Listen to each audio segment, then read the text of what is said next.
He's muted. His thing's mute. Track and field fans, happy Cinco de Oh, Mayo. wow, he started.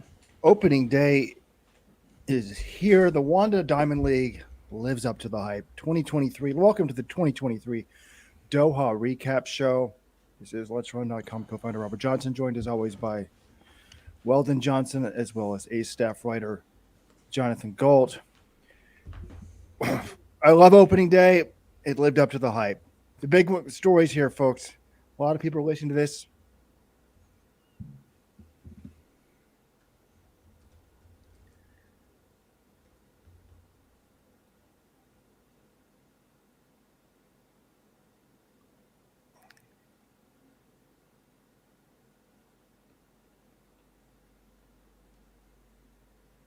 Okay, a lot of people are listening to this, Robert. We got a bunch of storylines. I'm just getting feedback. Everything's coming back in my ear for some reason. I can't figure out why. Oh, because it's playing in my background. Anyways, sorry about that.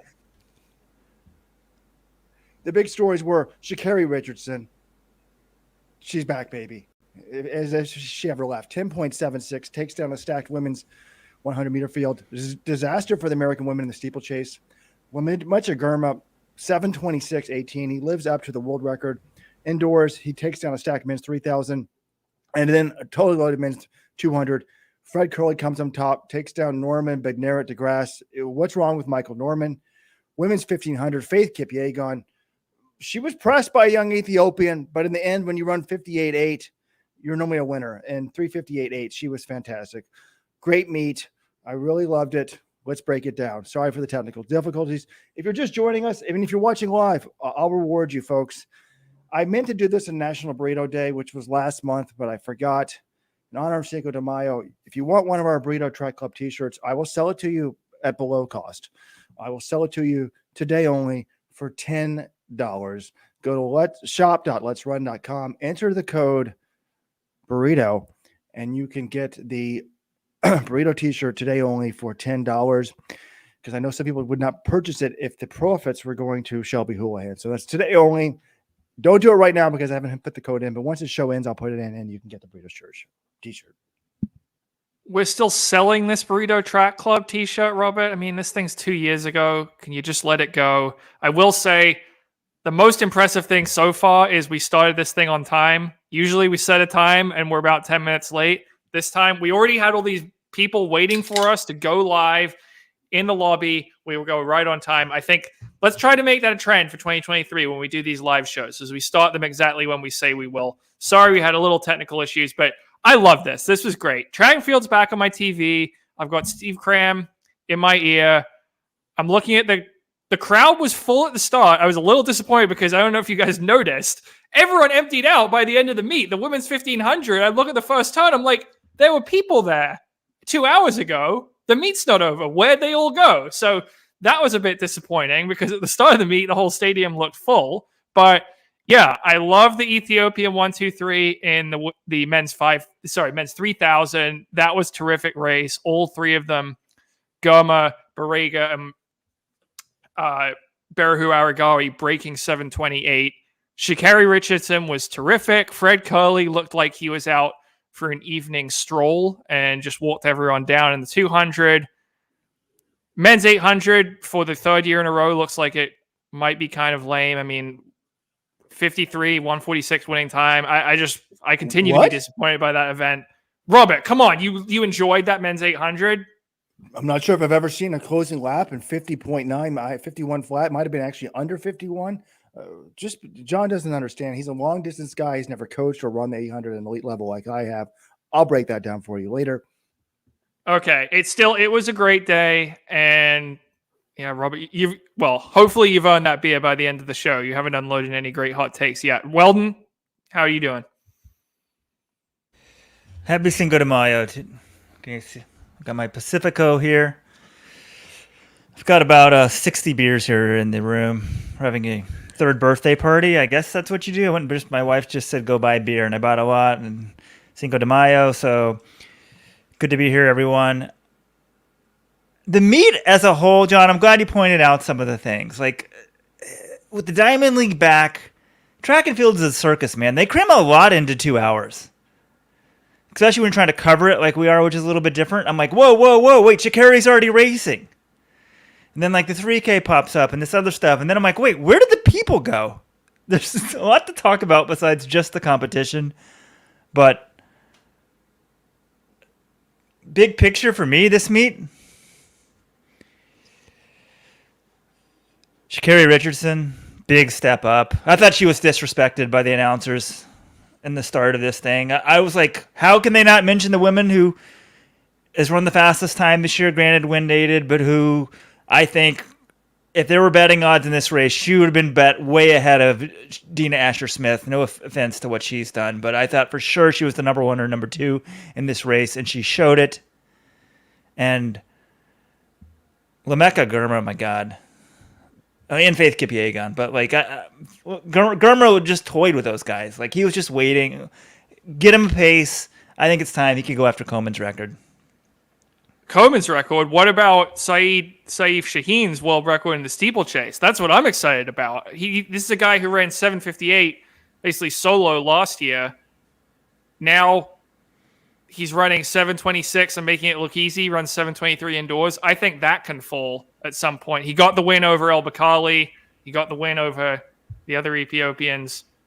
The flat specialist. That was awesome. So should we start with that 3K or do we want to start with Shakiri?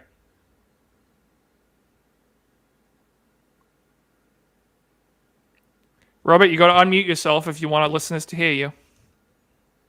I'd like to start with Shakiri. I mean, she just normally in society it bothers me like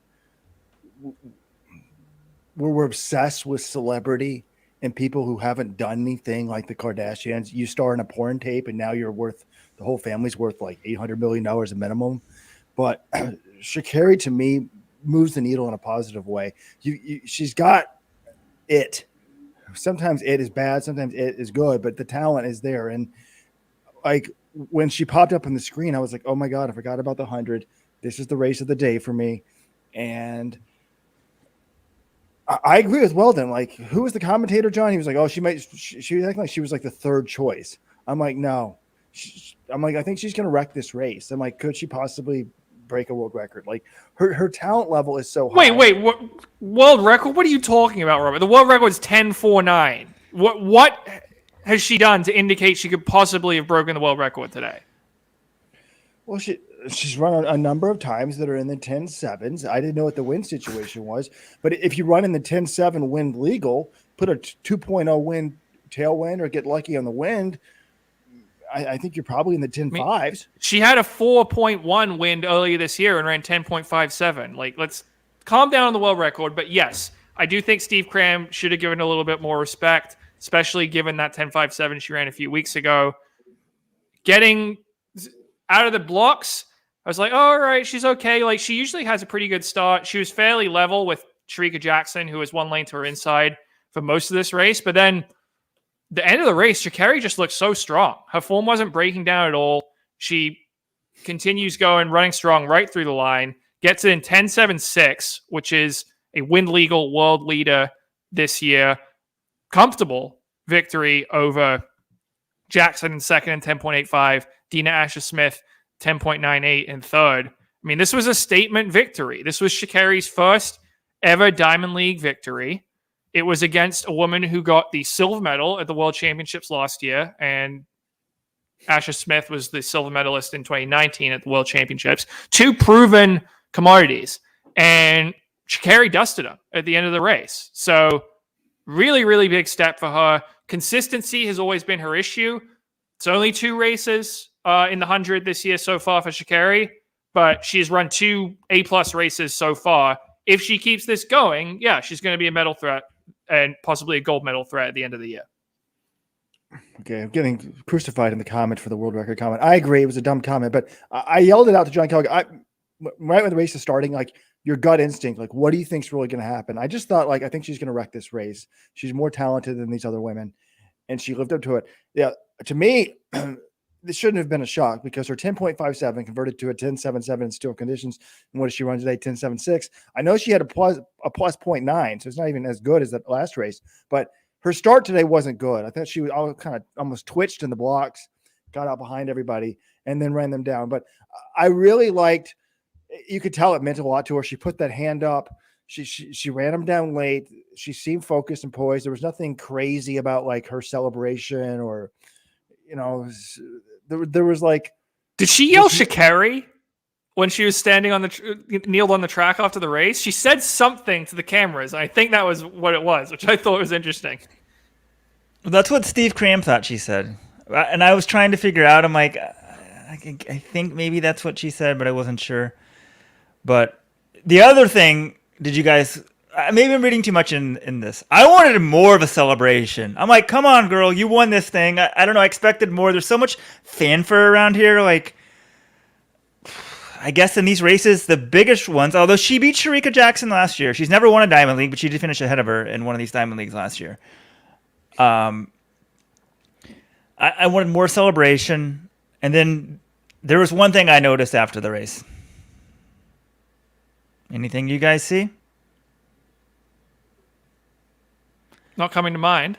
No, Shakiri seemed very focused and sort of went all the way around the bend, so she wasn't right near the other competitors. But I only noticed one competitor come up and congratulate her. Am I reading too much into this? I mean, probably not. I do think that in the 100 meters, Shakiri gets a lot of attention for someone who has never even competed at a global championship. And she gets that attention, one, because she's a showman, but also two, she's really, really good. But I think some of these other women, like Asher Smith, Jackson, they're both world champions. And, I think that might bother some people. It might not bother others. Maybe she was just away from people.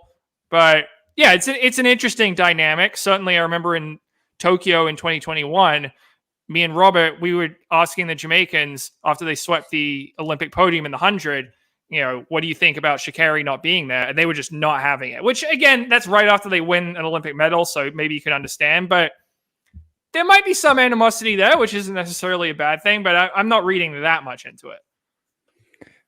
John, you're underestimating how much, when we asked about Shakiri Weldon in Tokyo, they did not want us to talk about it. So yeah, they're not, big fans of her. So that was exciting, but we're mainly a distance website. So let's go to a distance race. What? Hold on a second. I'm now looking at Shakiri's post-race comments. There's a virtual mix zone, so maybe I can try to find these. She says, I'm so blessed and thankful. I feel at peace. All I do is the best I do, and I'm excited to do it. That sounds very Shakiri, right? But here's this, John. Like I said it before, I had to be kicked out from another 100-meter race, so I had to do my best no matter what. Peace, love, and life.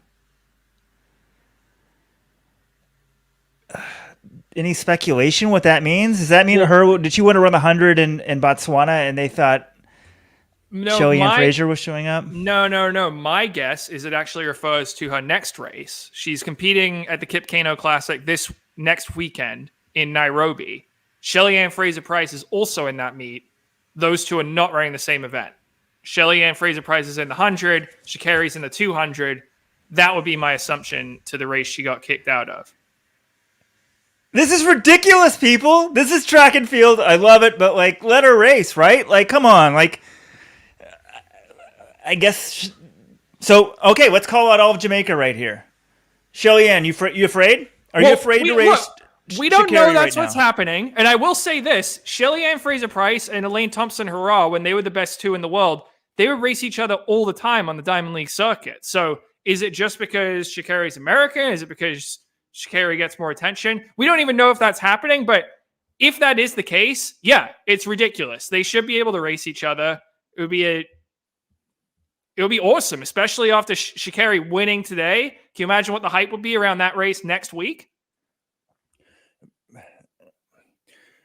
I'm fine with people ducking and avoiding it. It builds anticipation. But again, my theory is I don't want them racing every week. Maybe once early in the season, once in the middle, once at Worlds. But it was a good World. One of the commenters from Twitter or YouTube or somewhere said she might have yelled Shakiri because they thought the in-stadium announcer mispronounced her name. I don't know if it was a joke or not, but that's what was said. So let's move to the distances. Let's go to this men's 3,000. This was the most hyped distance race of the meet coming in because we had 2 reigning Olympic champions in Soufiane El Bakkali and Solomon Barega. We had a guy who broke the world record indoors, Lametsha Goma, and only 2 guys have ever run faster outdoors than his 7:23. We had Timothy Cheruiyot, who's a former world champion in the 1500. And we had Berhu Aragawi, who was the silver medalist at World Cross back in February. So stacked field, and they're running pretty much 60s the whole way. And then towards the end, the paces, kind of drop off. And then we get this separation of Aragawi, who's been on the rabbit the whole time. He's the one pushing the pace. Right behind him, you have Gomer and Barega. And then you have El Bakkali trying really hard to hold on. He's a kicker. This is a bit of a struggle for him, but he did end up running a PB of 7:33 in 4th. So impressive.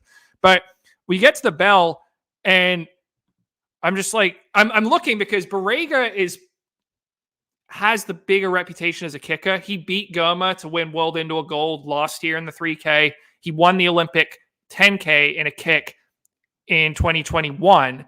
But Goma just looked amazingly smooth at the bell. I was just watching his stride. I'm like, he doesn't even look like he's trying. He's just running 60 flat, 59s, and it doesn't even look hard for him. So he takes the lead from Aragawi, who is like Conor Mantz. Aragawi looks like he's going all out at all times. And my question is Barega, who is kind of the kicker of the 3 of these guys, going to have anything? No. Lametsha Goma is just too damn strong, too damn fit right now. He pulls away, wins it in 7:26. Barega and Aragawi both ran very well, 7:27 for both of them. But Goma, the winning margin was 0.98 of a second, but it felt like more because he was so dominant on that last lap. I mean, just totally outclassed him. But from a guy who ran, 7:23 indoors?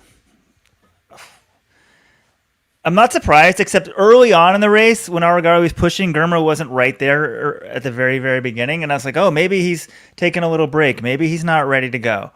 But that wasn't the case. He 100% was ready to go. And yeah, John, I'm focused on Coleman's record, but I think that's probably the wrong record to look at. They're going to run a lot more steeples this year than 3Ks, I'll say that much. And I'm not going to give the win to him over El Bakkali in the steeple either. So I think either one of those guys could break the world record in the steeple this year. Right. I think the reason why we could see a run or two at it is because Goma last year ran 7:59, and that wasn't fast enough to drop El Bakkali. So I don't think he's going to want to have some sort of kicker's race. He's going to think, okay, the way I beat El Bakkali is by dropping him. And El Bakkali, we just saw 7:33. That's definitely, he's pretty fit right now as well. But the way you drop him is by running really, really fast. It might take a world record just to beat him in one of these races. So that's why I think we could see it in the Diamond Leagues. And then in the final at Worlds, I mean, we're a ways away from that. But I agree with you, Weldon. Just because he beat him in the flat race, I'm still not saying that he's, necessarily better than El Bakkali. He still needs to prove he can drop him in a steeple, but this was definitely a good sign.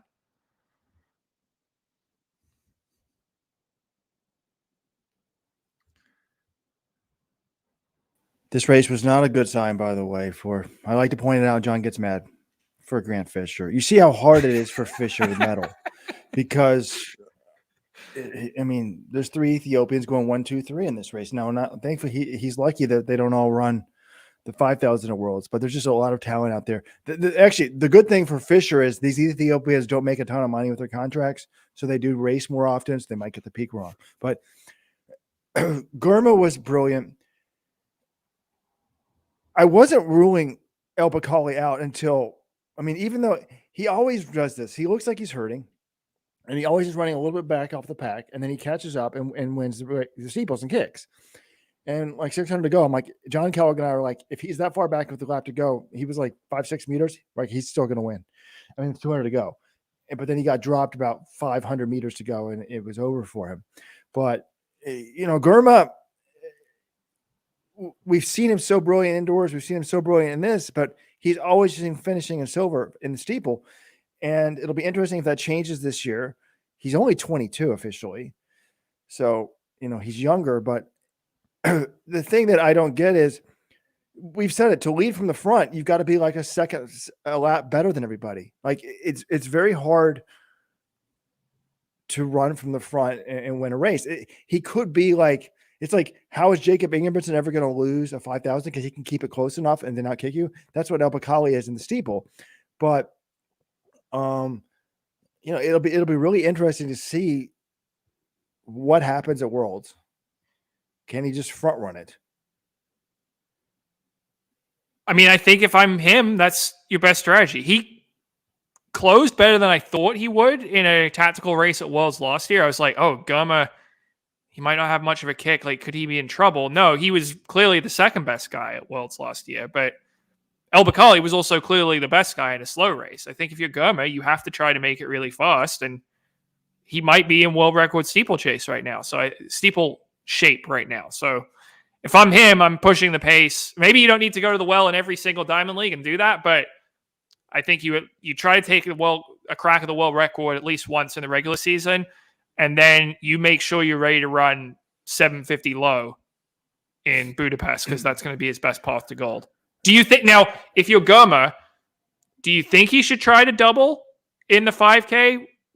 Would you like to see him double, or do you just think that's a mistake? What's the schedule, John? I mean, I think it depends on the schedule. I'm going to have to kill some time here where I look it up very quickly, Weldon. But generally, I'm saying it's a mistake. He needs to run some 5Ks this year, John. The 5K is a very different event than the 3K. So I want to see some 5Ks. Some like 1250. I want to see some good kicks in a 5K. I don't know. I want to see him steeple as well this year. I mean, I think the 3K, it can be a unique event for certain people. And there's a question here in the comments. Let's see if I can actually find it. Essentially, it's about let's see here, 5th placer. He moved up at the end. 5th place, a man by the name of Timothy Chariot, 736.72. And the comment essentially is Chariot washed? This comment, by the way, is coming from my old Massachusetts rival, Connor Grogan. Runner-up at the 2009 and Massachusetts indoor state meet in the 2-mile behind Johnny Gregoric and ahead of yours truly. So, Connor, thanks for listening. Is he washed? No. I mean, well, he could be, but I don't think he's washed based on this result. 7:36 for a guy in his first ever 3K. I'm not too concerned about that, but he has been at the top in the 1500 for a while. We saw him slow down a little bit last year. That would be the more concerning trend, I think. But I'm not. I think this is fine for Chariot. Is he washed? I thought this was a positive result for him. He went out with these guys. He tried to run them. He got dropped with what, two or maybe 1,200, 800 to go. Was it 3 laps to go? And this guy's never run the 3,000 in Sorka. He's got like a 13:47 5,000 PB. To me, he's not washed. Like this is a sign to me that his endurance work is pretty good. He may be washed in terms of winning the gold medal. I don't think he's good enough in the world just to run away from everybody because Ingebrigtsen's there. But everybody else, this is a negative for them in the 1,500 because I feel like, no, he's been working on his fitness. He could run in a super stacked through 3,000 and hold up pretty well. He doesn't need to be running 7:27 to be one of the world's best 1,500 meter runners, So I thought this was an encouraging result from Chariot.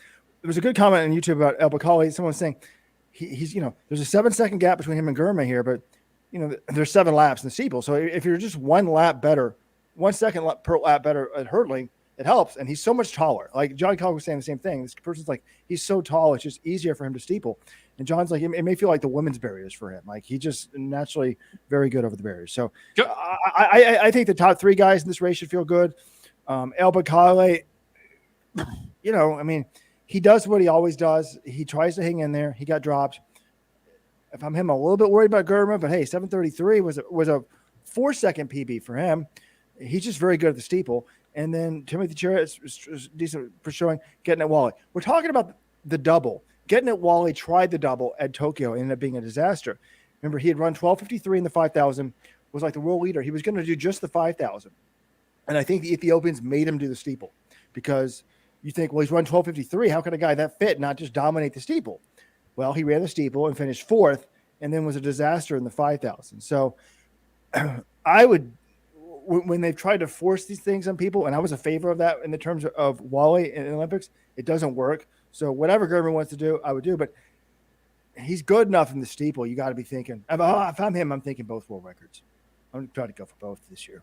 So the thing about Wale in Tokyo, though, was they had the steeple final on August 2nd, and then like the night, I think it was the night of August 2nd, and then I think the morning of August 3rd were the 5K prelims. So it's not the easiest recovery.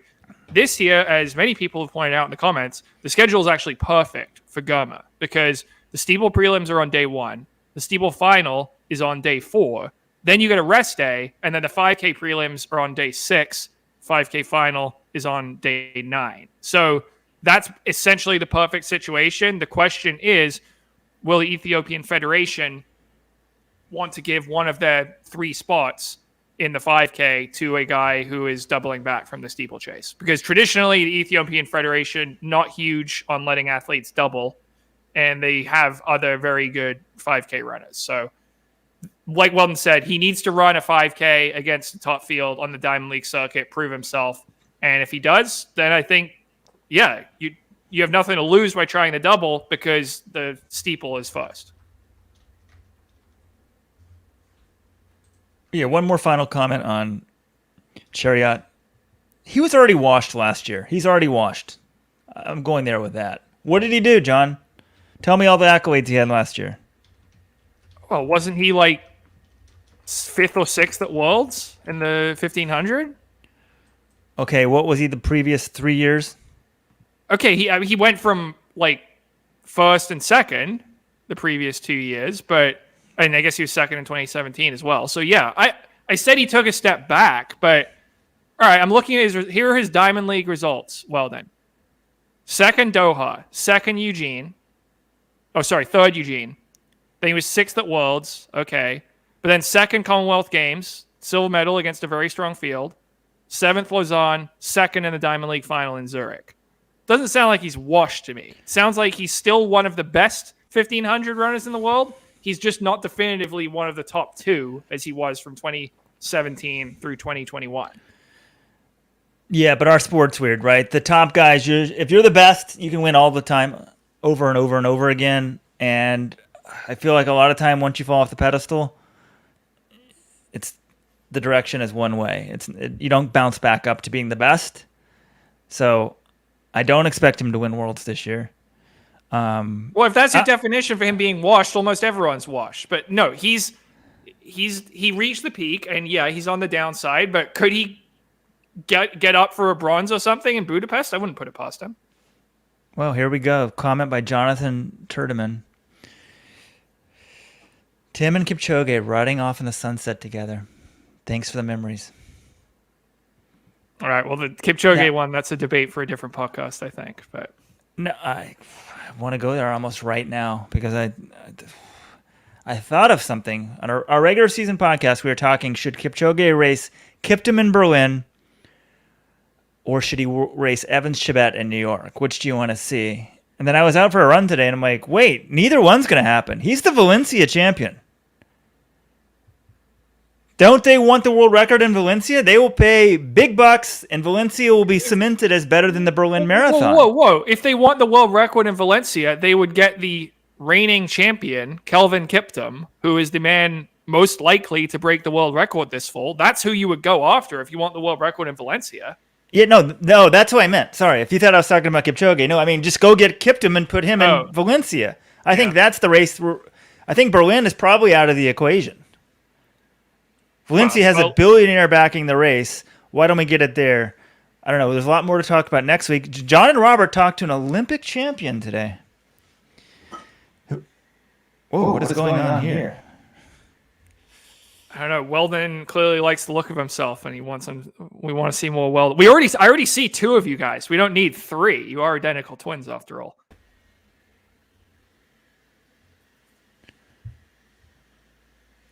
All right, let's move on. We talked about the 3K. Robert, can you give me a defense of this 800? I guess the second lap. I mean, he did run fast on the second lap. Slimane Moula, who has proven himself to be a threat in these sort of slower races, but I don't know. I mean, should I really be that excited about a race where the pacemaker Eric Sawinski goes out in 53.6 and the lead pack still chooses not to go with him? I don't know. In the marathons, I complain that every race is rabbited. And then I complain that every Diamond League is the same. They're all rabbited. So here we got one that's rabbited. They don't go with the rabbits. So I tried to make the most of it and enjoy it. I'm like, I actually thought it was smart for somebody like Noah Kibet. He got ripped by Steve Cram afterwards because he's a young guy. This is the guy that won the world silver medal indoors last year as a 17-year-old or something. And John, he was so impressive to us, right? His burst of speed. We were just really, and now he's training with Pete Julian. But Steve Cram's like, oh, they're going to be irate. And I'm like, well, maybe he just wanted to practice like running a tactical race. They don't get a lot of practice of tactical races. So, and then he ended up last place. So maybe it wasn't a good idea, but I don't know. Would I prefer to see a fast race early in the season? Yes. But as it went out, it was slow for the first 500. They were like 55 seconds at the quarter. And 500 meters to go. Wycliffe Kenyama of Kenya, who was in the world final last year, 143 low guy, just takes off. And they're like, did he get it right? And I'm like, no, he didn't get it right. Because when a race is that slow, you see it in college all the time.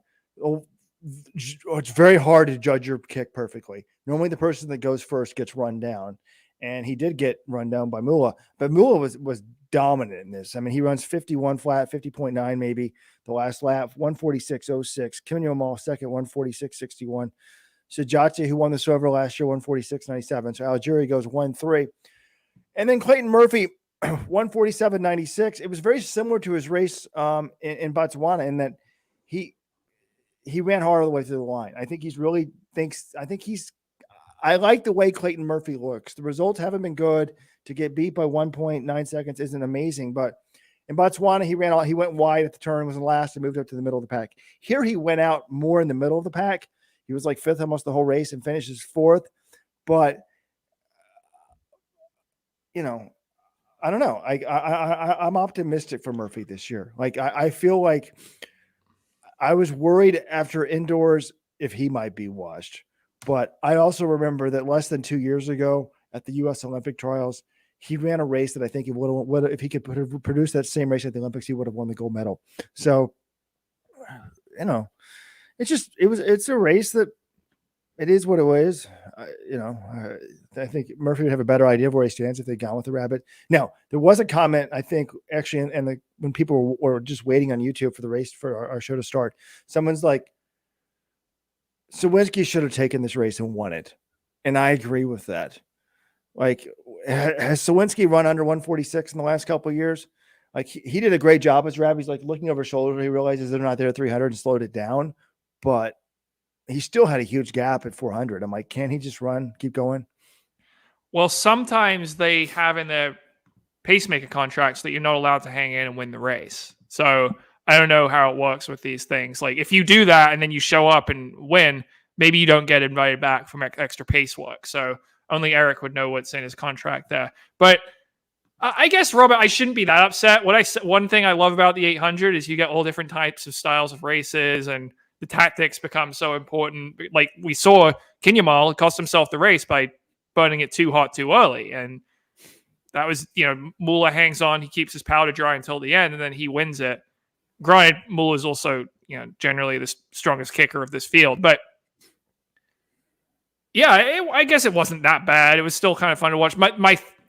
The thing was, I was like, I remember this race last year was won in 149, and we haven't had a lot of like really fast or impressive 800 meters the last couple of years. So I'm like, we're just going to get another year of it not being that great. But I guess it wasn't all too bad. And then Clayton Murphy, I feel same way that you do, Robert. I was looking at him in both Botswana last week and today. He was kind of middle of the pack. and he didn't look to be going the right direction. I'm like, oh, Murphy, he kind of looks like he's going to get buried, but no, he kept fighting and he ran people down in the home straight today. He looked pretty strong, and I'm like, all right, this is actually a positive sign. I know he only ran 147.9, but the winning time is only 146.0, but he's beating people. And we've seen with this guy's results in the past, when he's running a lot of races, that doesn't necessarily mean that he's like, oh, you can't go all out in every single race. So you can't say, oh, every race I'm going to be the best for Murphy, the way he approaches training. So if he can time his peak right, yeah, maybe he can get his way onto another U.S. team. But I think this is a decent enough result for Murphy today. Now, I'm in charge of the Clayton Murphy fan club, and I'm surprised. You guys are just way almost more on board than I am. But one thing I want to point out, Daniel Black in the comments noted this. Murphy got clipped on that final turn. Did you guys see that? Like, he lost his momentum. So I'm impressed he sort of battled back. He caught as many people as he could. The next guy was a second in front of him. He wasn't catching anybody else. To me, it's I guess, a step in the right direction. People are getting hacked off at me because I'm saying everybody's washed. I judge people on different standards. If you were the most dominant guy in the world, I don't think you're going to be a world beater and going to sort of struggle to get a medal with the Worlds this year. Like, sorry, I think you're washed. But there was one other thing. Well, besides the fact that I was trying to figure out who Kasasi was the whole damn race, and it's Wyclef Kimnyol. Like, names just change. I guess this is the 2000s. But can we get these guys' names right? Can we respect these people? In a runner from Africa, the first time they race, get the proper name. We're going to list it this way, and then it's that way forever. Like, this guy's been racing for how many years on the circuit, and all of a sudden he's got a new name today? Well, he was Kasasi last year as well, but he was Kinyamal for a few years before that. Same thing with Nicholas Camelli. Suddenly last year he's Nicholas Kip-Courier. I don't think it's that hard when the athlete comes on the scene. You say, how would you like the name to appear? What name do you want on the bib? And we just keep consistent. It's easier for them. It's easier for the fans. I agree 100% with you guys. I think there should be a $10,000 fine for the agent if you cannot change your name. The first time you run in a Diamond League, they get the name proper. What name do you want on your bib? And this name will forever be used on your bib in all Let'sRun.com recap articles. We will sign a contract too. If we ever use the wrong name, we will pay you $10,000. Like, for marketing the sport, it's got to be the same damn name consistently. Like, I was like, who's this new guy like running the race? I'm like, oh, that's Wyclef Kinyamal. So, and I just feel like it's laziness on the agent. Like, how do you get the name wrong? Like, are these really just pieces of property to you? Now, interesting comment here from Brandon Rowe. I didn't see, was Kibet officially wearing the UAC kit? I don't think he was wearing the UAC kit. By the way, yes, he was. Yes, he was. Oh, he did not wear it indoors. When he won at Millrose, he was in the regular Nike kit. This one, it was a new UAC kit because remember, they were like royal blue last year. This was like a royal blue sunset look. It was like yellow on the bottom, but it had the UAC logo. So I haven't talked to Pete Julian about this, but this suggests that he's actually joined UAC as opposed to just training with them. Well, I was going to wonder, like, is he going to quit the UAC after this disaster of a performance? Although he was, it looks like he was trying to force it kind of with 600 to go. But it is hard for him. Like, we need to give this young guy credit. It was a disaster for him today. Interesting how he responds to this. Like, he purposely seemed to let it go slow, and then he ends up in last place. Now, does he start to question himself, or does he still have faith in Pete? Like, it's got to be – he's moved all the way across from the world. He's living basically by himself in Oregon. The coach doesn't even live in the same city as him. To me, like, and Pete seemed concerned when he was on the podcast, like, we've got to make sure his life's going well.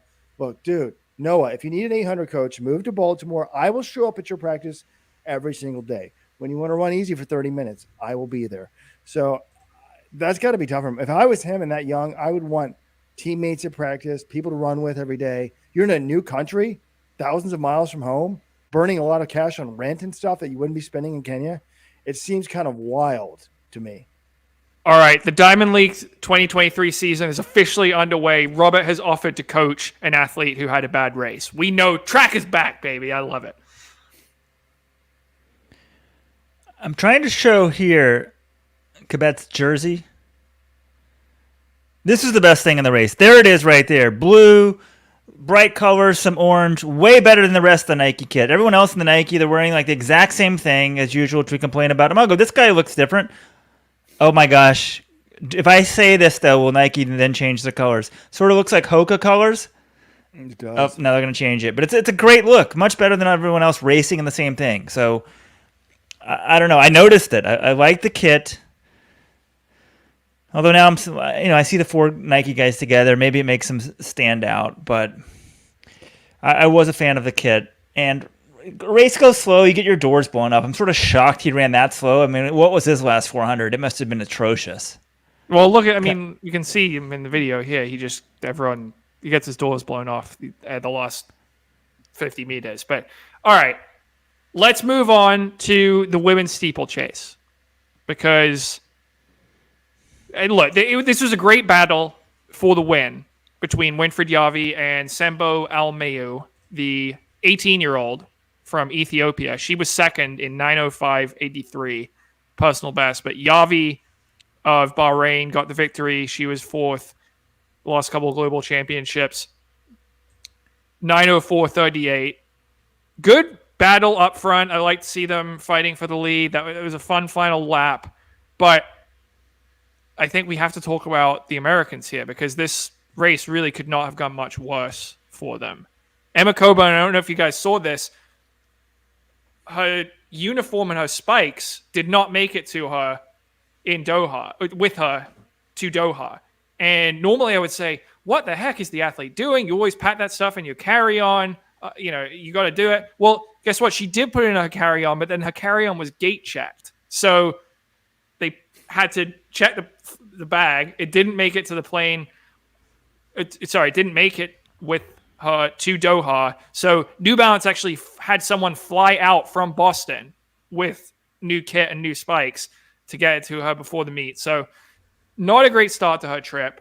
And then on the second lap, Coburn is on the inside, and Jacqueline Chepkoech kind of veers off to the left and runs into her leg. If this was soccer, this would be a penalty kick. She wiped her out. Coburn falls down. She does get up very quickly, but was never really in the race. She kind of got gapped early and winds up 10th in 9:29, which is her slowest in a steeple final since 2015. And yet it was even worse for the other American in the race. Val Constein has the Nike contract. I think this is her Diamond League debut. She goes out to Qatar all excited, and then she lands awkwardly in one of the water jumps and starts limping immediately. She falls. She goes to the infield, and you can just see there was this shot of her into the camera, and she's just saying, "Oh no."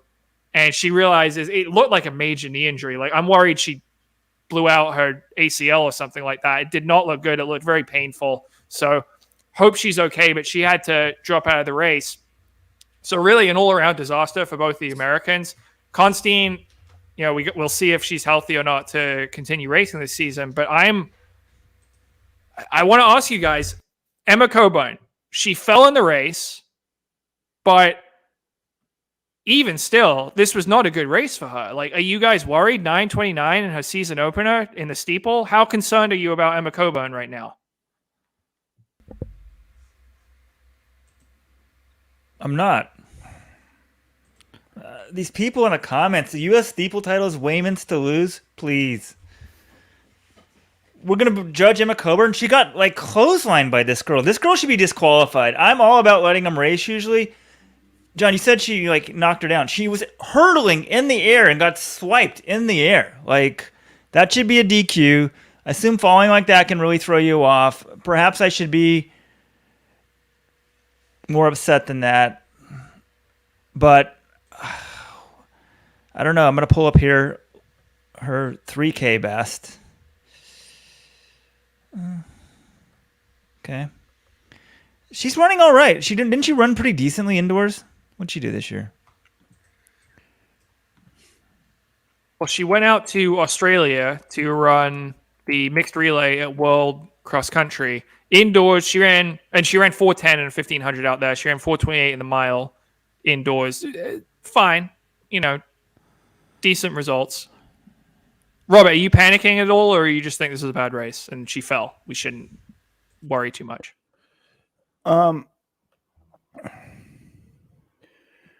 Sorry, I was trying to figure out a way. I made a great GIF of her fall, and I cannot figure out how to get it on the screen here for you guys. Don't worry about it too much. Unload your hot take instead. Okay. If you have one. Well, I like to just complain about whatever you say, John. So basically, you were writing her off after the race. That annoyed me. But if I'm being honest, when she fell, I thought, oh, God, now we have to hear the excuses of how she fell, and that affected her race. But look, I mean, that's a bad fall, and we don't know if it was impacting her the rest of the race or not. Like, you're saying, like no matter what, even if she ran 9:29, like all out in this race with no fall, I would not be writing her off in terms of writing her off for making a U.S. team. Like, no, she still ran under 9:10 last year in a subpar year. I think that she's certainly going to get back there this year.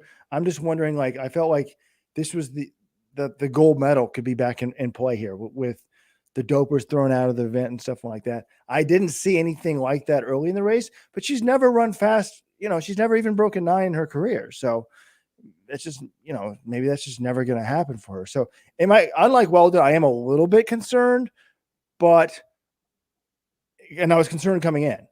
But when she fell, I've got to let that, you know, this is an incomplete here. Now, all right, I'm going to kind of disagree with you guys. And with the caveat, if she was running through serious pain or this fall was bothering her, then yeah, just incomplete. I don't worry about the race at all. But her results last year, she ran a couple good races. She had a good race in Monaco. She had a good race at USA's. The rest of her races pretty mediocre. And the fall, yes, she did fall, but she got up quickly. And I've seen Emma Coburn fall and still run good races. 2019 pre-classic, Emma Coburn fell. She still ended up running 9:04, almost her personal best. This one, I mean, maybe it does throw you off mentally. Obviously, it's not the easiest thing to happen, but she had the opportunity to sort of latch on or move up in groups, and she just couldn't do it. She was 10th at a K, and she finished 10th. So to me, coupling this with her results last year, I think it's worrying. I think she can still get on the team. She could still win the U.S. title, but I'm looking at this race. 9:04 was the winning time. Now, granted, I think the winners could have gone the top two could have gone a lot faster if they didn't slow way down for the second kilometer. They were like 3:07, but it is concerning that she was so far back and that 9:29 is just, yeah, so it's a rough way to open her season. But again, Emma Coburn has a long enough track record of success, particularly putting together at USA's. I'm not going to say, oh, her season's over after one race on May 5th, but not the way she wanted to start her season for sure. You and Wald have already determined it should be a DQ. We don't know what happened to the other runner when it made her come off like that. I didn't say she should be DQ'd. Well, lots of people in the comments are, you know, we don't know if this is a normal fall, if something hurt her.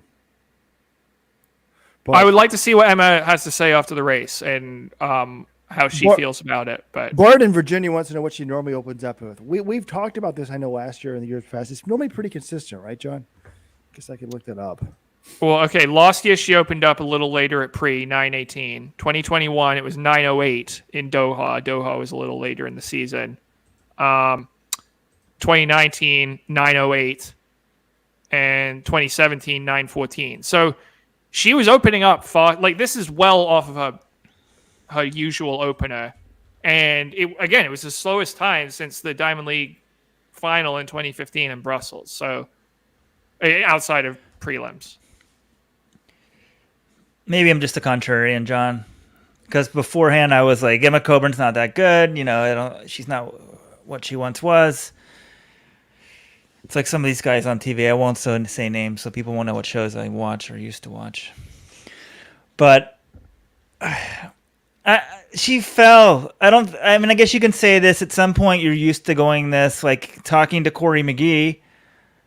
Like, she clearly is influenced by Emma. If you're the best, you go to the Diamond League. So I'm part of me thinking, well, if Emma doesn't think she's going to run that well, she's not going to go to Diamond League. But Emma's going to think she's running well when she's not. Like, she's got the mindset. She's done there. She's done it every year. She's thinking, I'm going to do well at the Diamond League. This is it. Like, I don't see her like backing off and like trying, unless she's like severely injured, thinking like, oh, I need to take it more cautious this year because my fitness, because it's just not there. So I think training's been going all right. She's going to think like, okay, we can put it together. So, I mean, yeah, last year's results were definitely less consistent and slower than anything before, but I leave out hope. Yeah, look, she's one steeple into her 2023 season. We don't need to be overreacting and casting judgment on it. But to me, I wasn't encouraged by what I saw, even with the fall. But if the fall had a bigger impact on her physically than we know, yeah, maybe it's worrying. All right, one other distance race to discuss here. That was the women's 1500. I don't know if there is that much to discuss because Faith Kipyegon took care of business as she always does. And the American here, Corey McGee, was 10th, 406. She wasn't particularly competitive. The one thing I will say, I mean, Kipyegon did get it done, but Dariba Welteje, who was coming off a pretty strong indoor season, she ran fast for 3K a couple times. She hung on a little far longer than I thought she would. You know, it was maybe 100 meters to go is where Kipyegon really started to get that separation, but you know, we said there are a bunch of young Ethiopians in this event, and we're wondering, can one of them close the gap at all? Well, this one, Kipyegon wins it, 358.57. Welteji, less than a second behind, 359.34. Kipyegon was easing up at the end. I mean, she's still the woman to beat, but Welteji is only 20 years old. She was fourth. She ran the 800 at Worlds last year because the Ethiopian 1500 team was so stacked. She had to drop down and got fourth in that event.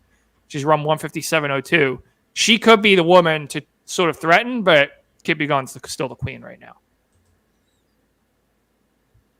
For sure. I mean, Kipyegon is just so good. Just watching this thing. I mean, we're showing the people watching the live show. I mean, listening to the podcast. We're showing the finish up there. I mean, she's just way ahead at the finish. At the bell, there's like a pack together. Granted, she's at the front, and she just, you know, glides away from everybody. 58-point final lap. Makes it look very easy. Like that. I have no concerns about her. She's like Cherry out a few years ago. Even better, because she's running faster. I think the questions for her, you're already the world champion. Go for the world record. Get the world record. Maybe try to be the first sub 350. I think those might be a bigger thing. This isn't the Olympics, so the Olympic title is more important, obviously. If it was an Olympic year, I'd say, oh, maybe just keep your ducks aligned, make sure you get that. But actually, if you're going to win worlds, you probably want to be in world record shape anyway, so try to make it happen. I don't know, Monaco or somewhere. The thing that's crazy about Kipyegon, and this is why she's the GOAT, is she can win any style of race. If she's there and it's slow and she's leading at the lap to go, she can rip off a 58. Or if it's a 350, 351 race, she can handle that as well. She's essentially unbeatable. Like, it's just, you know, she's just better than everyone else. But yeah, I think she said she wants to go for the world record this year, Weldon. She said last year was about getting the Kenyan record, which she did, or getting a personal best, which she did. She's now number 2 all time at 350.38, I think. So, yeah, I'm sure she'll take a run at the world record at some point, but she didn't feel ready or didn't want to take a run at the world record tonight, and so she just kicked ass. Well, yeah, why would she go for the world record in her opener? She wouldn't. And who was the nonsense? Was that Jenny Meadows saying maybe this is the year she doesn't go for time on the broadcast? Like, why would you say that? No, she's publicly stated she wants to get the world record this year, and it's not an Olympic year. Next year is. So I expect her to go for the world record. I think she was surprised Welteji was close to her. You talk about Welteji, you know, maybe Welteji is the one who takes over this event when Kippy again gets too old for her. The Australians ran pretty well. Jessica Hull and Abby Caldwell. I don't know if you guys, I went back and watched this where I rewound it. It reminded me of a college teammate. Like, you want to make sure you beat your teammate. I mean, Hull was up there ahead of Caldwell the whole time, but I think she knew in the last 100, Caldwell was right behind me. I'm not letting her beat me. So Jonathan Turdeman on YouTube has an interesting comment. Just hand the world gold to Faith. There is no bigger lock to win in Budapest. And this includes Sydney Mondo Krauser. No, The young Ethiopian runners are not going to bother her. John, you're a smart guy. You probably can think of all the events quicker in your head. Is that possibly true? She's the biggest favorite. I mean, first of all, Mondo would be a way higher favorite in terms of betting odds, but like on the track, would she be the biggest favorite in all of the events? I mean, she'd be up there. The thing with, I mean, it depends what Sydney does, right? If Sydney's saying she's doubling, maybe not. And even now we've got these women running faster. Is she the biggest? I'm trying to think. Who would I say? I would say she would be a bigger favorite than Krauser because we have these other, like Joe Kovacs, any given meet can erupt and throw 22 high, 23 meters. So I think she would be a less favorite than Mondo. But if we're talking just track runners, last year I would have said Sydney was a bigger favorite. This year, we'll see what Boll and Wilson can do. I think it would probably be between Sydney and Faith, though.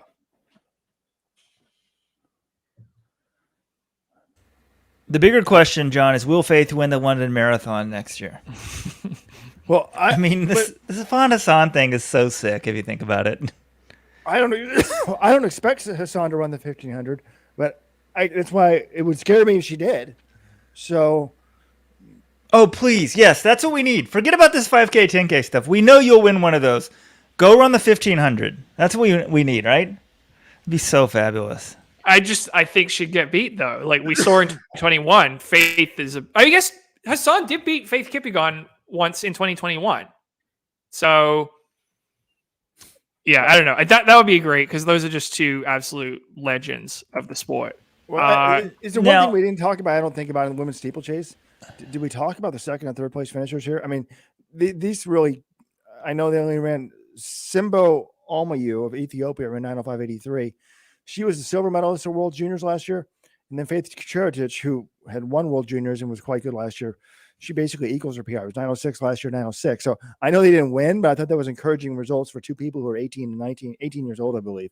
So Alamayu got destroyed by Charitis last year. She was 9:30 at World Juniors when the Kenyan ran 9:16. Now she's opening up at 9:05.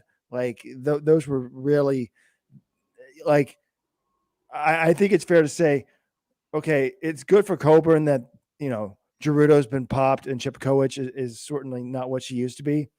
So you think the event's wide open, but what wasn't good for her was, okay, she gets hurt and doesn't run good today. And then these youngsters looked like, okay, they're pretty good. Now, the key to Coburn her whole career has been she's gotten it right normally in the big days. And, if she's got a 9:02 in her, it's going to come at the World Championship final. Whereas can you trust an 18-year-old to get it right on that day? Yeah, that's going to be the issue. And actually, Chepkoech, she said, she hasn't been herself. This was Beatrice Chepkoech's best race for a while. She ran 9:06. I know they ran away from her at the end, but I was like, wait, Chepkoech is up there? And, it's more than 20 seconds off her PR, but her fastest run since 2021. Who were the announcers, John? Who was the female announcer? Someone wants to know if it was Hannah England. It was Hannah England, yes. I apologize. Okay. Another result. I'm surprised we haven't talked about this, but there was a lot going on in this. Hold on, John. And the Chepkoech thing was a total overlook. I thought that was one of the bigger developments out of the steeple. She looked like more of a resemblance of her old self, so that could be something to watch this year. But from the steeplechase, from the 1,500 meter results, back there in 10th place, I apologize to all Corey McGee fans. 4:06.03. Talk of the sub 4. I clearly jinxed her. But maybe we should release this podcast to everybody, like the non-supporters club members as well, so all the agents will hear it and all the shoe companies. If you want to get talked about on the diamond, on the broadcast, you just need to come talk to us beforehand. Like, they're introducing the runners, and they talk about Corey McGee and all she's been up to for, probably 30 seconds. She's just like a random American runner, our second or third best at her best. And they're just raving how, this, her training and stuff. And I'm just like, oh, Steve Cram either listened to our podcast or read our interview. So it's probably the easiest way to get on the broadcast.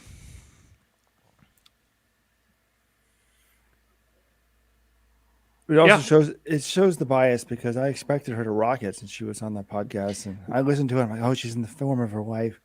But she didn't have much in the last lap. By the way, someone else who didn't have it today, I'm looking at this now. Last place, women's steeple, 9:31.71. World champion Peruth Shemitai. Olympic champion. That's I mean, it's weird. She had those two amazing races. She did that, and then she won the pre-classic. And since then, I don't know. It's weird. She hasn't been at the same level, and I guess this is just one race to start the season. But that she was one of the more unlikely Olympic champions I think we've ever had in track and field. Oh, sorry, she didn't even win the pre-classic. What am I talking about? All right. This is absurd. I know she said she had like some injuries early in 2021, but this is her 2021 season. I will read off her results. 8th in Doha in 9:22, 5th in Hengelo 9:33, 1st at the Olympics in 9:01, and then 7th at Pre in 9:10, 7th in Zurich in 9:20. That makes no sense. I don't understand it. Like, she timed everything perfectly and then was just wiped after the Olympics, or what? It just boggles the mind. Good news report. Conrado Soria has posted that Val Constantine has just posted that she thinks she has sprained her knee, which would be good if true. All right, men's 200. We haven't talked about this. This thing was loaded. You had Fred Curley, former 400 guy, now world's fastest man at 100, world champion at 100, running in the 200, which you think he'd be good at, but he's never really run that great at the event. Kenny Bednarek, he's won silver the last two world and Olympic finals. Joseph Fambula, Andre DeGrasse, Olympic champion, and Michael Norman. And it was a great race. Those you can see on the screen halfway through the home stretch, Curley's behind, but he just ran him down like a 400-meter runner. He ran down Bednarek, gets the win, 19.92. Kenny Bednarek second, 2011. Aaron Brown, 2020. Fambula only 2029. DeGrasse 2035. Michael Norman 20 dead last 2065. So I thought that a couple thoughts here. Curley looked good. He wants to double this year. This is a big step in the right direction because you didn't have Noah Lyles, you didn't have some of these teenagers in there, but this was a pretty stacked field and he got the win. My other thought was people who didn't watch this race are gonna no, and Noah Lyles even, and then like, oh, in 1992, it's not very fast. Only one guy under 20. I think that's misleading because, and the wind is officially a positive 0.3, but I was looking at it. The wind was like, the flags were stiff and the wind was coming directly basically across the track, straight into their face, into the turn. So it was perpendicular to the home stretch. Obviously with the positive wind, it was slightly diagonal. So if they had run this, they had to run into the wind at the start, which is a problem. And then they basically had a crosswind on the way home. So I would say this is like the equivalent of running into a wind for 100 meters or depending on where you started, 50 meters. If they'd run in the other direction, it would have technically been a headwind, but I think they would have run a lot faster. So anyways, it's great to see the big names in this race and good win for Curley. What was up with Norman? I mean, had Norman, this is the guy that says, oh, I'm not going to run the 400. I'm going to be a sprinter. And now he's gone out this year and just embarrassed himself a couple of times, right, John? Well, he was third at Mount Sac when he ran the 100 and ran 10:02 in that race, wind aided, and got smoked by Crevant Charleston. And now his 200, Michael Norman, I thought he would be doing what Curley does. He has that 400 strength. He's usually very good at the end of these races. This one, he just had nothing. He was never competitive. 20.65, dead last. It was a disaster for him. And I don't know what's going on, but not good result for him at all. So something's up. I don't know.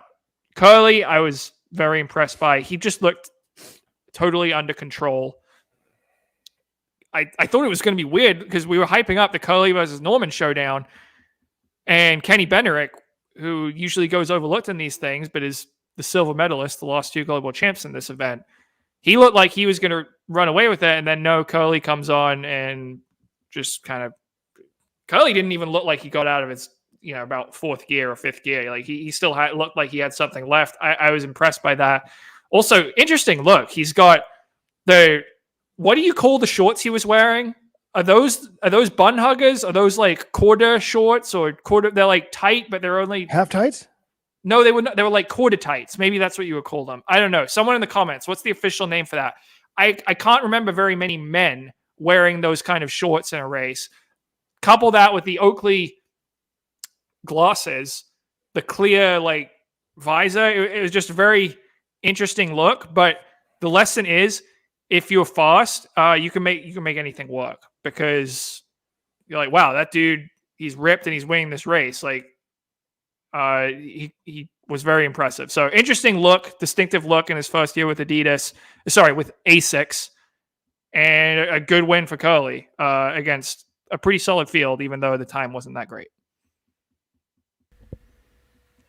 Yeah, good win. I mean, this race was like more competitive than I thought. It's weird because he wins by 0.19, but there was a bunch of guys in it. And I expected this to be a two-person affair. I mean, Bednarik did terrible in Botswana, right? So I don't know how he bounced back so quick. That just shows, though, in 5 days he bounced back much better. But coming off the turn, they're kind of tight, and I didn't even really see Curly. I think I had my lanes mixed up.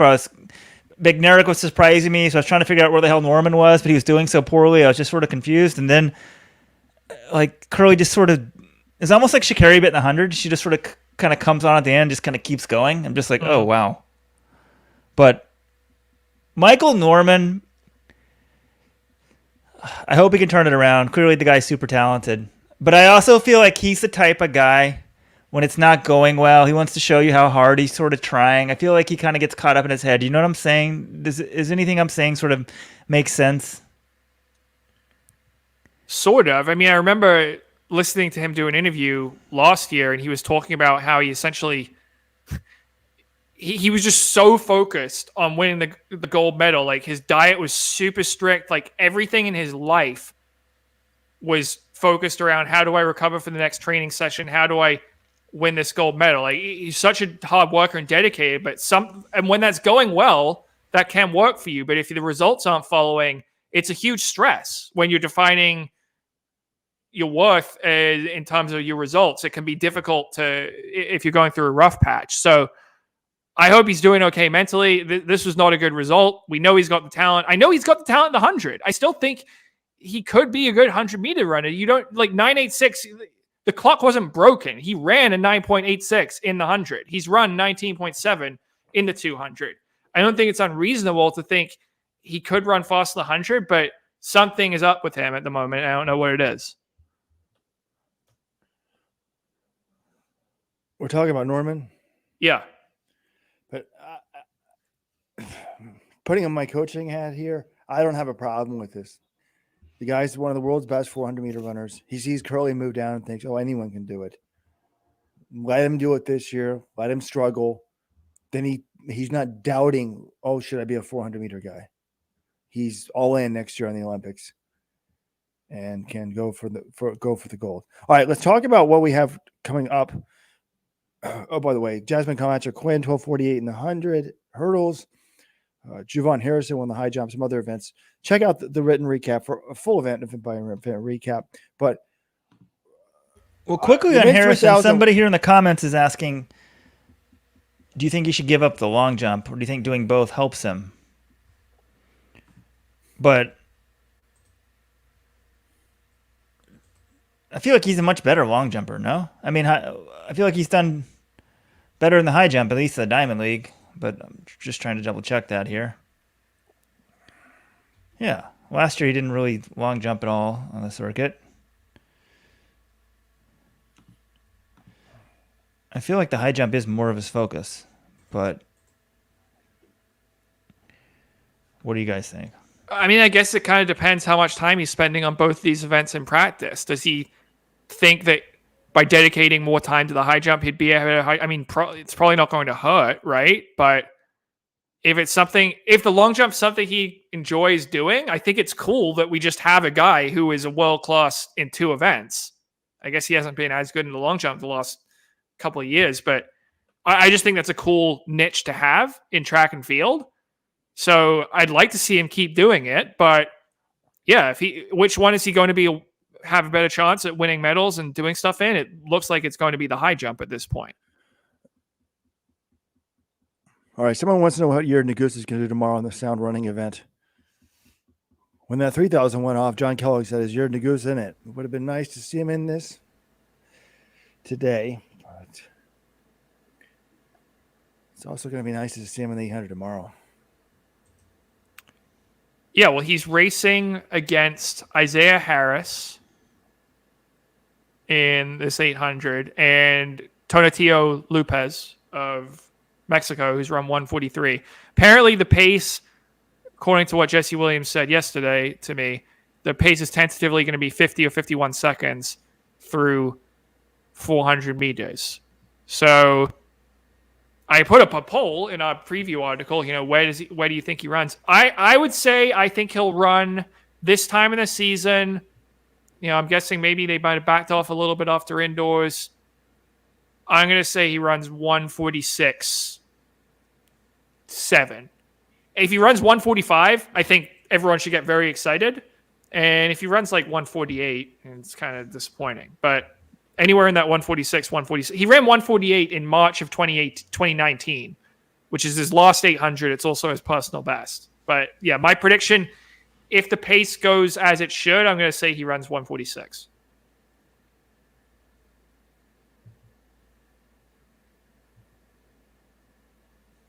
Yeah, I mean, I guess if he runs like a 144, am I going to flip out? I mean, Webb ran a 143. Right? Yes. Damn, that guy had range. Oh, I guess the question here, what result for Yared in the 800 would convince you at all that he would be the favorite over Jakob?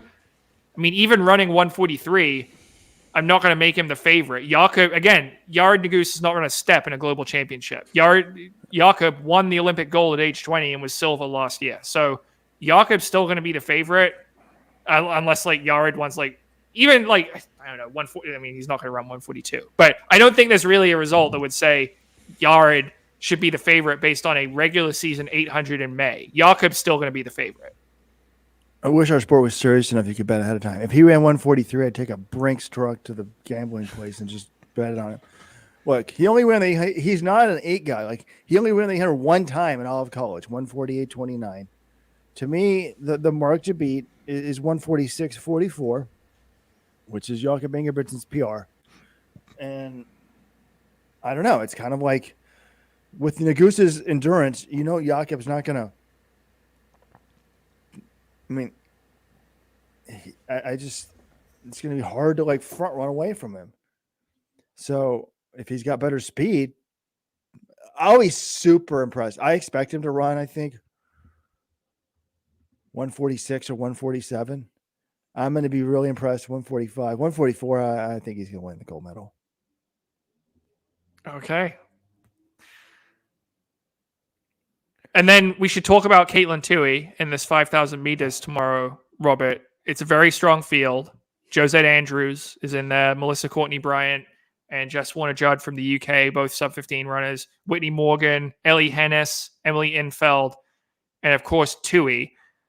Tentatively, they're going to have Danny Jones and Michaela DeJaneiro, a couple of Colorado alums, trying to pace this thing at 14:48 pace through 3K.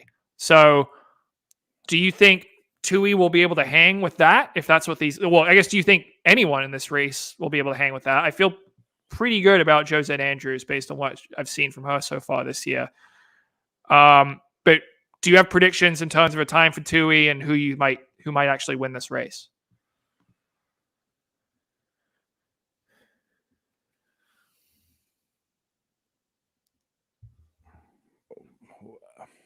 I don't know. When I saw the pacing, I read David Monte's article, and she's like, the goal is the USA qualifier, which is 15:09. I'm like, please. And then it says, like, I thought the encouraging thing was, it said in the article that when she ran that 15:14 or 15:15 indoors, she's like, she wasn't going all out. She just wanted to get her NCAA qualifier. But when I saw that it was paced at 14:48, I said, I put the wrong chart on there. Like, I put a poll, let's run. What do you think she'll run? Sub 14:50, sub 15, sub 15:10, over 15:10. And I put, we determined in the fall, I thought she was in the 14:40s. And when I saw that she's going to run 14:40, when the pace is 14:48, I thought, wow, could Toohey run in the 14:30s? I mean, how many Americans have done that, John? Give me the list. Give me the all-time U.S. list here, but Off the top of my head, it's Houlihan's 1 at 14:23, Schweizer 2, 14:26, Monson's run 14:31, Cranny's run 14:33 indoors, Molly Huddle, Shannon Robery. Did Huddle even run 14th? I think she did. So there's probably 5 Americans who have ever done it.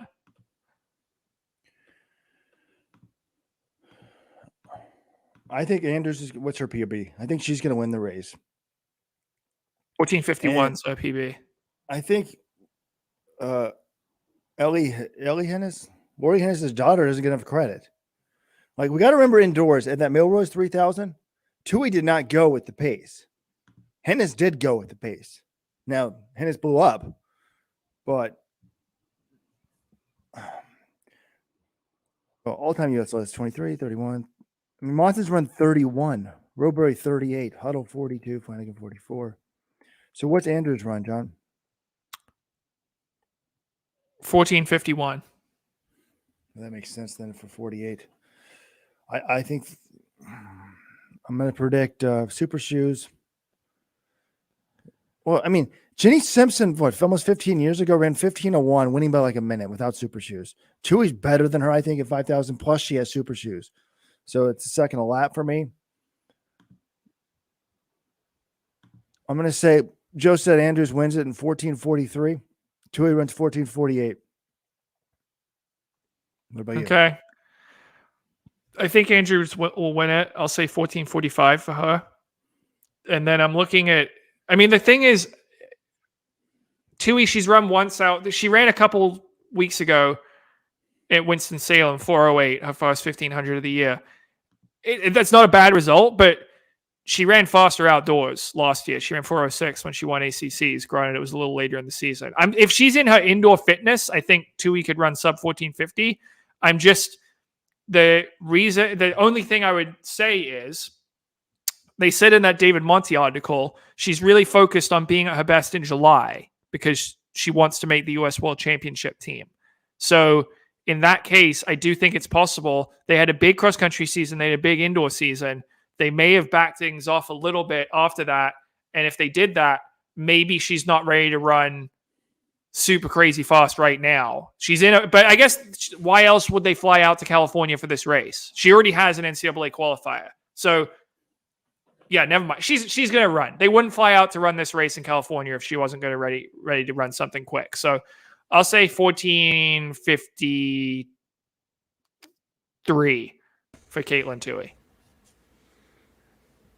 John, the pacing, sorry, I stepped away. Somehow my daughter's birthday is on Sunday. My wife said, impromptu birthday blowout. I was like, I'm doing a live show. She's like, you can come back. I was like, what? Sorry, people. But I could have my headphones on. I can still hear you guys. The pacing's 14:40? Is that what you said? 14:48. Okay. I mean, who do we think is just going to absolutely beat her in this race? I think Andrews will beat her. I think Ellie Hennis could beat her. The Brits, I don't know. I mean, Melissa Courtney Bryan and Jess Warner Judd are pretty solid runners. And Whitney Morgan, remember indoors, she was beating Caitlin Tui when they were racing against each other. So I could see her beating her. Emily Infeld made the U.S. Worlds team in this event last year. So I could see her. I don't think any of these women are necessarily locks. It kind of depends what point in their season they are. But I think all of them could definitely beat her. So why do you not think she's going to run well? Or do you think 14:54 is pretty good for her? I think 14. I predicted 14:53, and I think that's a good race. That's the 4 seconds under the world standard. Should be crushing the collegiate record. My only thing was like 4:08 a couple weeks ago is not. It's fine, but it's not like oh my god, like we're freaking out about these mile results she had. So yeah, I think she'll run well. I think sub 15. And look, anything under sub 15 is going to be a good result for her. I guess if she runs 14:58, misses the world standard, and then actually maybe she's going to be a little disappointed. 14:48, John. I'm sticking right there with it. Okay. I think we need to get out of here, guys. We have recaps to write. Plus, my mom's friends are now on the Facebook chat. Hi, Monique. Anyways, remember, folks, in honor of Cinco de Mayo, John's saying people don't buy these. These are very popular. They get bought all the time, every week. The Burrito Track Club t-shirts, I'm selling them today only for way below cost. $10. Go to shop.letsrun.com. Enter the code burrito. Get your Burrito Track Club t-shirt without supporting Shelby Houlihan. We do think your Let's Run shirt. I only wore this because it's opening day. And I guess if my mom's friend's watching, I don't drink usually during the day, but it's Cinco de Mayo, and this was a huge opening day celebration. I still feel weird if the nanny's going to walk in here and see me at 3. And that's getting close to 5 o'clock. We've dragged this show on. I'm glad. John, what do you want? There's now delivery services. I will deliver a Mexican beer to your place, your establishment. Maybe you should deliver Mexican beer. I'm getting together with some friends to watch the Celtics game 3 against the Sixers tonight. That would be more appreciated. I have to write this recap. Then I want to get a run in before I start my celebrations this evening. But we can figure that out offline. Guys, thank you to everyone who is listening live for this show. We love doing these post-meet recaps. Lets us process it. You guys always have great questions. So thanks for listening. If you're not a Let'sRun.com Supporters Club member, you can get these podcasts on demand. We do them every Friday, the Friday 15 bonus podcast, only for our Supporters Club listeners. Let'sRun.com/subscribe if you liked what you heard today. And roll on Rabat at the end of the month. I guess roll on the Track Fest and the Atlanta City games tomorrow as well. Wait, we didn't discuss Atlanta City games, right? Well, you have 1 minute if you want to talk about the Atlanta City games because we got to get out of here. True or false? We have Arian Knighton versus Lyles versus there's another guy in that race too, right? Ferdinando Manyala. True. They're all Adidas guys? Yes. Now, I saw Michael Johnson talking about this race. Is there anyone non-Adidas in this meet at all? I feel like I saw 1 or 2 non-Adidas athletes, but off the top of my head, I'm not 100% sure. Usually I would be up for this, and I love the Michael Johnson, Donovan Bailey match race, but an exhibition for one shoe company, no, it just doesn't do it. I'm sorry. We get the 150-meter matchup of all 150 meters. We get Lyles versus Knighton versus Omanyala, and Weldon's complaining about it. I think it's great that they're all Adidas because if it wasn't Is it on TV? Yes, Adidas is streaming it live for free on YouTube. Look, I think sometimes you get these TV, NBC, something big audience. Okay, well, yeah, ideally, I'm not going to complain about Arian Knighton racing Noah Lyles in a 150. That's awesome. Thank you for making it happen, Adidas. Would it be great to have other shoe brands in this meet? Of course it would. But that's an awesome freaking matchup. Often these things they'll split people up and they'll have them dodge each other. They'll let Lyles run the 200 and Knighton run the 150. They're in the same race. This is something we should be thanking them for. Well, yes. John, it's the Diamond League opener was today. They should have raced in Doha. No, look, you're not going to get these matchups unless Adidas was forcing them to do it.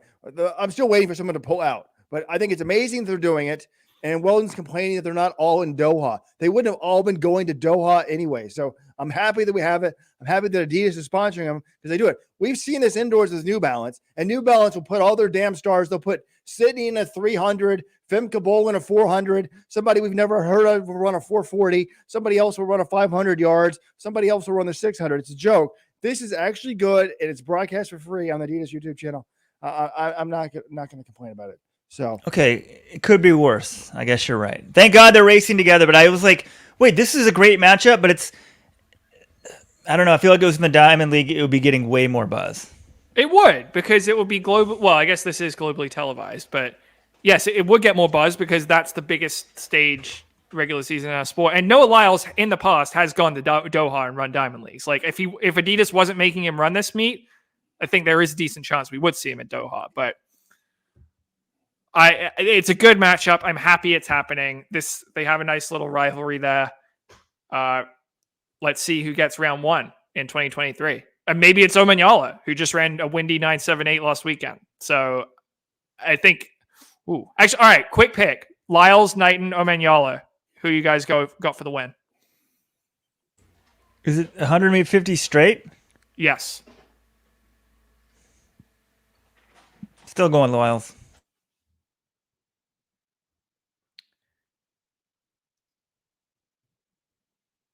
Yeah, I'm taking Lyles.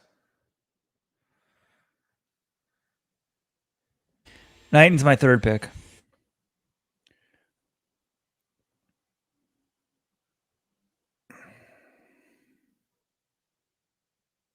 Robert, make a pick so we can end the show, please. It's definitely not a Wanyala. I mean, he's a 100-meter guy. I hope Knighton does it. I'm going to pick him. He's run 998 this year, the plus 2.1. What does Lyles run? About the same. Well, didn't he run 992? He when he got beat by Singa, it was windy.